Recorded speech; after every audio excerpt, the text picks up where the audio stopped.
سیدنا صحابہ بن عثمان کی طرح نبی علیہ الصلوۃ والسلام کی خدمت کرنے والے ابو لبابہ نبی صلی اللہ علیہ وسلم کی خدمت کرنے والے ایک گناہ ہو گئے، غلطی ہو گئی، مسجد میں اپنے آپ کو صدروں کے ساتھ باندھ لیا، جب تک رب توبہ قبول نہیں کرے گا میں نہیں جاؤں گا۔ توبہ قبول ہو گئی، کہا آمنہ کے لال مجھے کھولیں گے تو میں پھر جاؤں گا۔ یہ ہوتے اللہ والے جن کو سعید بن عامر رضی اللہ عنہ کہا جاتا ہے، گورنر ہے۔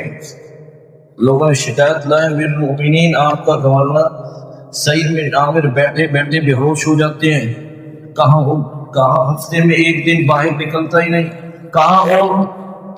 کہاں صبح سویرے گھر سے باہر نہیں نکلتے، دن چڑھے آتے ہیں۔ کہاں رات کو بھی ہماری نہیں سنتا۔ یہ کیسا گورنر ہے؟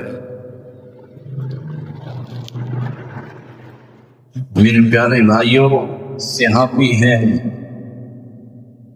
ان کی شکایت کر رہے ہیں لوگ۔ گورنر سعید بن عامر رضی اللہ عنہ امیر المؤمنین کو شکایت لگے، کہا سعید جواب دو، جب تک آپ جواب نہیں دو گے میں تجھے سچا ثابت نہیں کر سکتا۔ کہا سعید بن عامر نے جواب دینا نہیں چاہتا تھا، لیکن آپ نے سوال کیا، میں بتاتا ہوں، میں دن چڑھے اس لیے گھر سے باہر نکلتا ہوں، میرے گھر میں کوئی نوکر نہیں ہے، بیوی میری بوڑھی ہے، سارے گھر کے کام میں خود ہی کرنا ہوں۔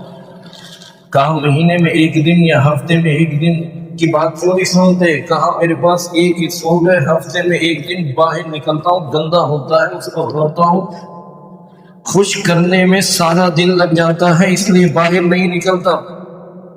کہا اتنا بتا دو، رات میں ان کیوں نہیں سنتے گورنر صاحب؟ کہا ان سے میں نے پہلے دن کہا تھا دن تمہارا ہے، رات رب کی ہے، رات رب کو یاد کرتا ہوں۔ کہا مجلس میں بیٹھے بیٹھے کیوں بے ہوش ہو جاتے ہو؟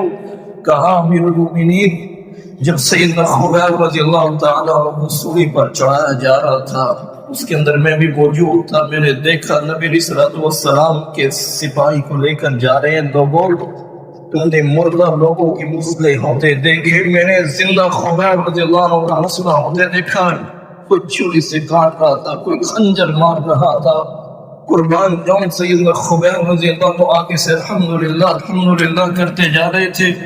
اللہ والے یہ ہوتے ہیں۔